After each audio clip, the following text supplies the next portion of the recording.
Salut tout le monde, et bon, voici pour notre vidéo. Alors, normalement j'aurais dû parler de Apocalypse, mais étant donné que j'ai vu un film, étant donné que j'ai quand même vu un film qui était assez important, enfin, un des films les plus importants de l'année 2013, ça va c'est quand même pas passé à côté.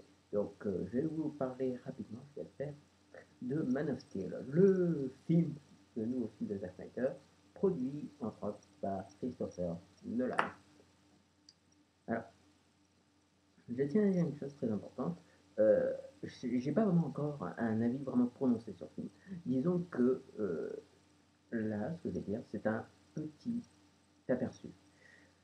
Voilà, bon, je vais pas. Je pense que je peux revenir sur le scénario. Le scénario est très simple. C'est Superman qui arrive sur Terre et puis voilà, enfin, on suit l'évolution de Superman et puis après il va se confronter à Zod. Voilà, et non à Lex Luthor.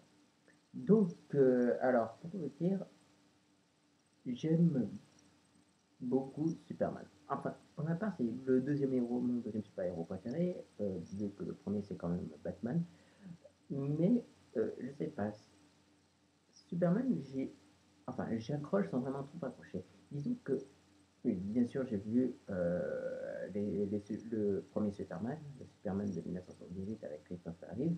J'ai vu le Superman 3 qui était une merde, qui est une merde incommensurable. J'ai vu les nouvelles aventures de Lois et Superman, qui passaient de temps en temps sur M6, que j'aimais beaucoup regarder.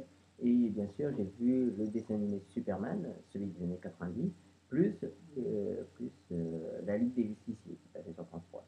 Donc, en fait, j'aime beaucoup le personnage de Superman, mais je ne sais pas, c'était pas la même chose, c'était pas pareil, c'était pas comme la même, la même passion pour Batman. Pourtant, à chaque fois que je vois le film de 1978 réalisé par Richard Donner, il y a quand même un truc, tu vois, tu vois, t'as un peu l'effet Batten-Proust pour faire genre Tulou, voilà, bref. Et puis, mais c'est vrai que ce que je reproche au film de Richard Donner, c'est qu'il a, enfin, il a assez mal vieilli sur quelques points. Mais je l'aime autant. Mais je voulais quand même qu'il y ait quelque chose qui est du neuf. Et pour ma part, je trouve que ce qu'a fait Snyder sur Man of Steel, c'est du neuf. Il n'y a rien à dire, c'est vraiment du neuf à 100%. Donc, qu'est-ce que je pourrais dire de plus? C'est vrai que j'attendais énormément beaucoup ce film, surtout depuis que j'ai vu la bande-annonce numéro 3 en VF et en VO. Je voyais les images, je me disais putain, ça va donner, ça va être épique, ça va être vraiment le plus grand film de super-héros au monde. Tu vois, j'étais parti comme ça. Et pour tout me dire, c'est sûr pourrait se dire que ce qu'on voit dans la balance, ça va se retrouver chronologiquement dans le film. Mais non, c'est pas ça. En fait, il se trouve que ce Man of Steel, en fait, on suit donc, bon, d'abord, on est d'abord sur Krypton, comme dans le film original.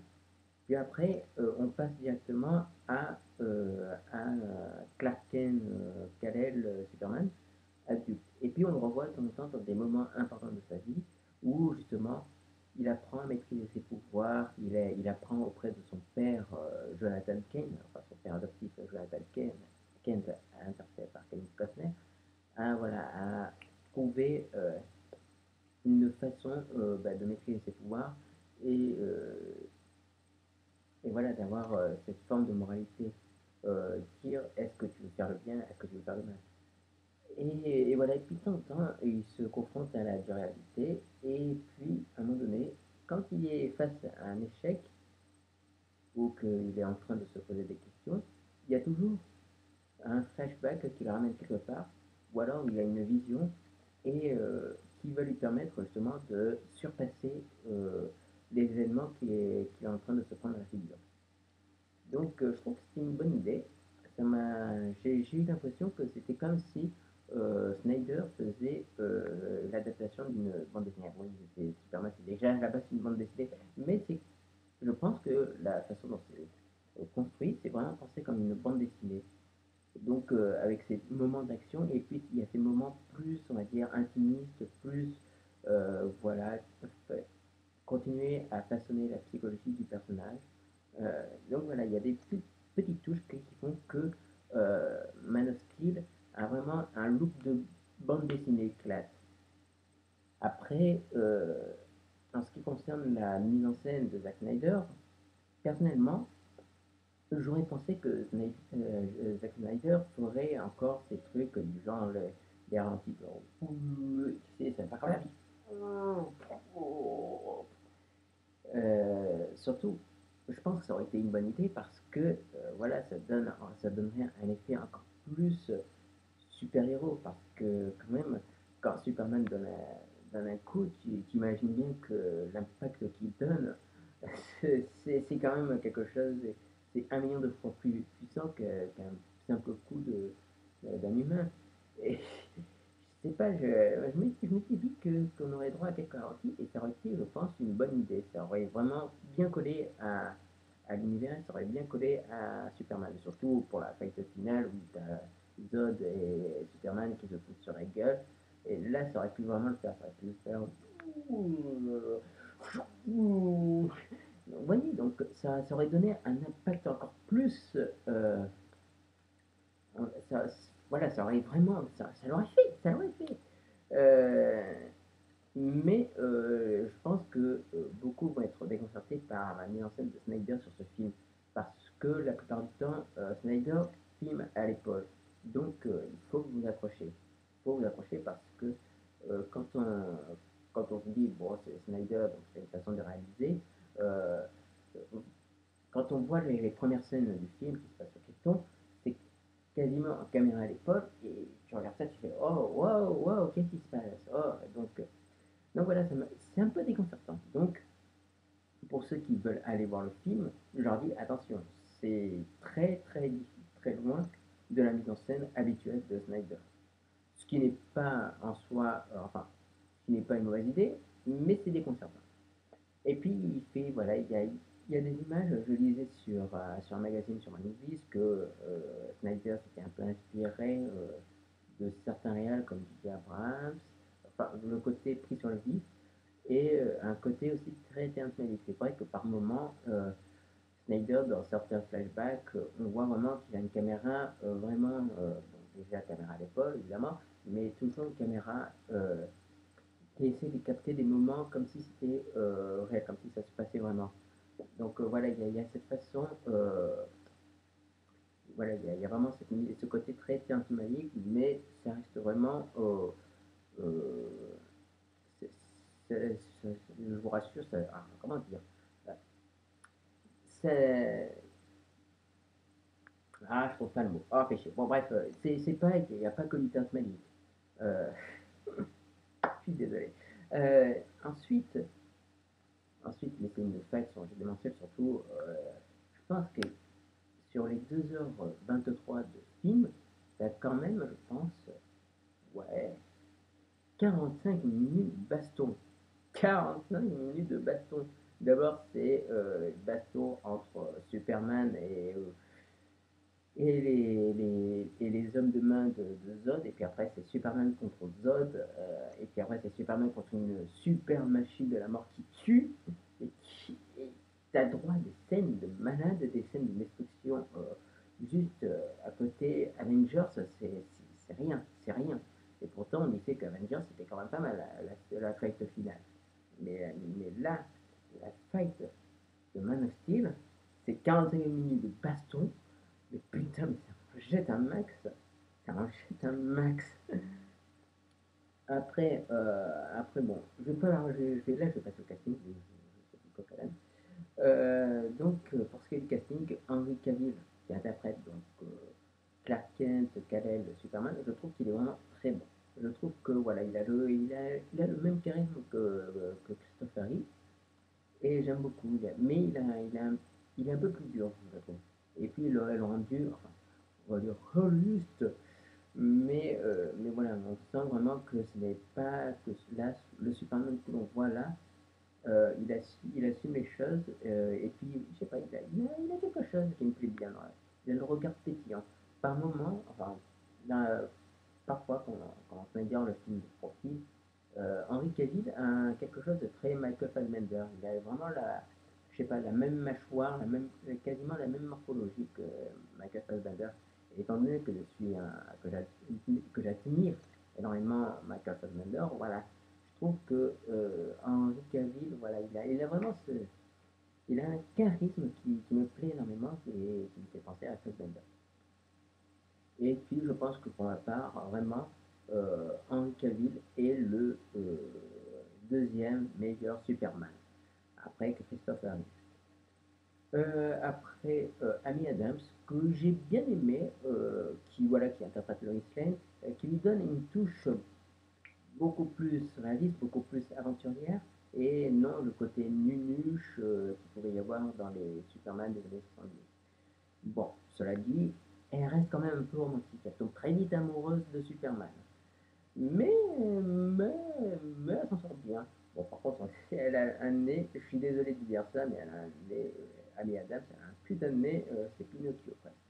Mais, je trouve que c'était plutôt un bon choix. Je trouve qu'elle était convaincante. Après, Russell Crowe est vraiment pour ma part vraiment un très bon choix dans le casting. Franchement, Russell Crowe en genre elle, il est vraiment excellent. Moi, j'ai vraiment adoré son personnage, j'ai vraiment adoré son charisme. Voilà, très loin de ce que faisait Marlon Brando, et heureusement, parce que là, il fait vraiment réaliste, mais en plus, il fait vraiment guide spirituel, et non juste je suis le père de Superman. Là, il a une autre présence, une présence beaucoup plus vraiment une présence de guide spirituel, vraiment quelqu'un qui va guider, pas son fils, mais plutôt Superman.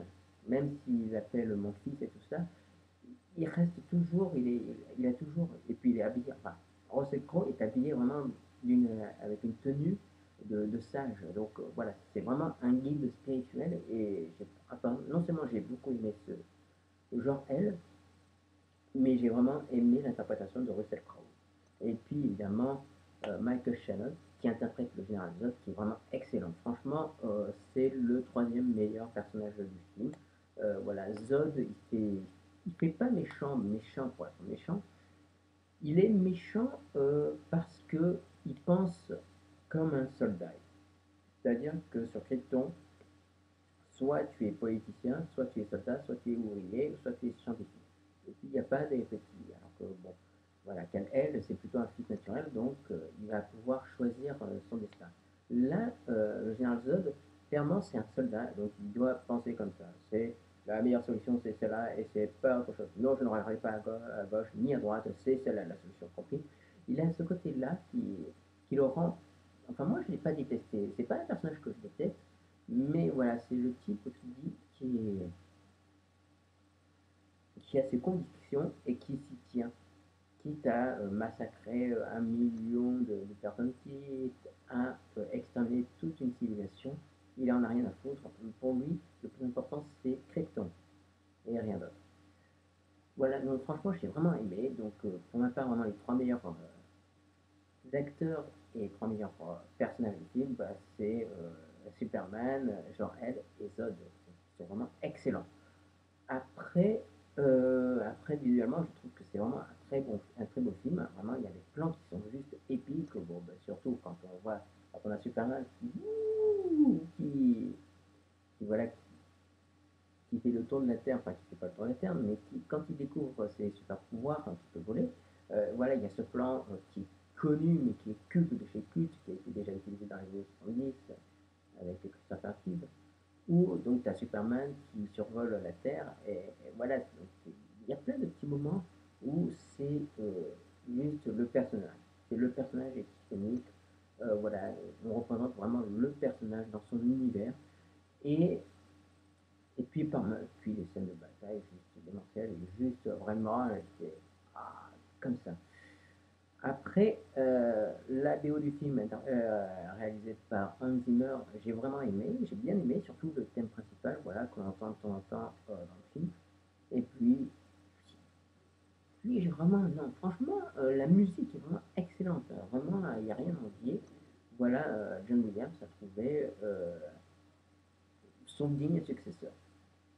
Après ben, finalement, je crois que j'avais plus rien d'autre à dire.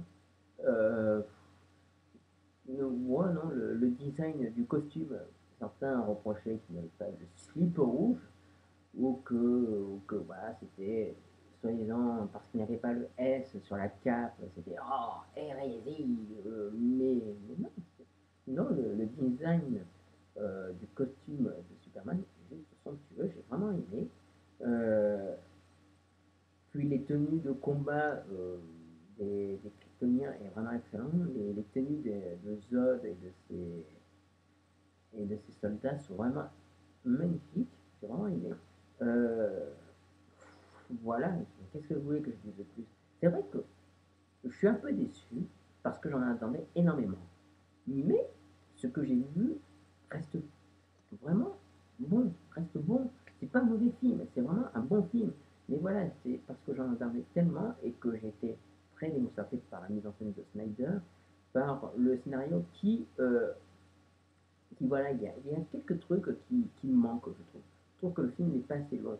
Je pense qu'ils auraient pu creuser un peu plus. Et je pense qu'on risque de trouver des scènes capitales importantes dans le DVD qui sortira ou dans le Blu-ray qui sortira d'ici janvier, décembre, janvier. Non, franchement, je pense que Man of Steel est un bon film. J'ai vraiment bien aimé. Mais il faut outrepasser le fait qu'il ait existé 4 films Superman, enfin 5 films Superman, et se dire que ce que l'on voit, ce n'est pas un film de Superman, c'est un film Man of Steel, qui est très différent. Euh, voilà, écoutez, moi je n'ai rien d'autre à dire, mais il fallait quand même que je fasse cette vidéo, que je vous parle de Man of Steel, parce que sinon ben voilà, j'aurais pu comme tirer 2 balles dans les pieds, et voilà. Non, il fallait vraiment que j'en parle de ce film. C'était primordial, primordial de chez primordial. Donc écoutez, je vous dis à une prochaine vidéo. Ben, d'ici là, ben, portez-vous bien et surtout